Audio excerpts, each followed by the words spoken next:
नमस्ते प्रणाम दोस्तों, हमारे YouTube चैनल फेसबुक चैनल दोनों पे आप सभी लोगों का स्वागत है। आप सब लोग के लिए एक प्यारा सा सोहर गीत लेके आ रहे हैं दोस्तों। जैसा लगे ज़रूर बताइएगा, अच्छा लगे तो लाइक सब्सक्राइब कीजिएगा और हमारे चैनल को भी विजिट कीजिएगा और अपना प्यार दुलार बनाए रखिएगा। प्यारा सा सोहर है, भक्ति सोहर। आप लोग को जैसा लगे ज़रूर बताइएगा दोस्तों। कहवा से कृष्ण के जन्म भैले, कहवा बधैया बाजे हो। कहवा पे कृष्ण के जन्म भैले, कहवा बधैया बाजे हो।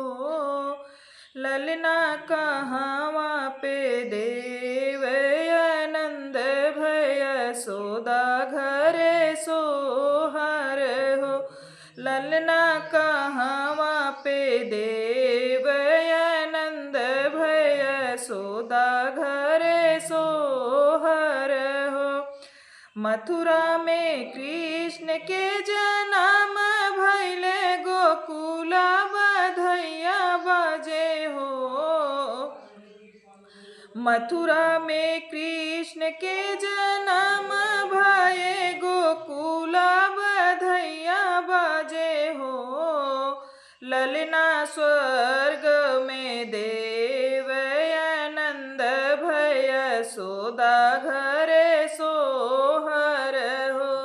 ललना स्वर्ग में देव आनंद भय यशोदा घरे सोहर हो। कृष्ण के बड़ी बड़ी आँखियाँ देखत नीक लागई हो। कृष्ण के बड़ी बड़ी आँखियाँ देखत नीक लागई हो। ललना यशोदा मैया करेली कजरवा, अंगूरियों से डरेली हो। ललना यशोदा मैया करेली कजरवा, अंगूरिया से डावेली हो। कृष्ण के कमर कर धनिया, तपाओ पाए जनियानु हो। कृष्ण के कमर कर धनिया, तो पाओ पाए जनियानु हो। ललना ठुमुकी ठुमुकी चले अंगना, देखत नीके लागई हो। ललना ठुमुकी ठुमुकी चलई अंगना, देखत नीके लागई हो। नंद जी लुटावाई धेनु, नंद जी लुटावाई धेनु, तो गैया महल में हो। नंद जी लुटावाई धेनु, तो गैया महल में हो।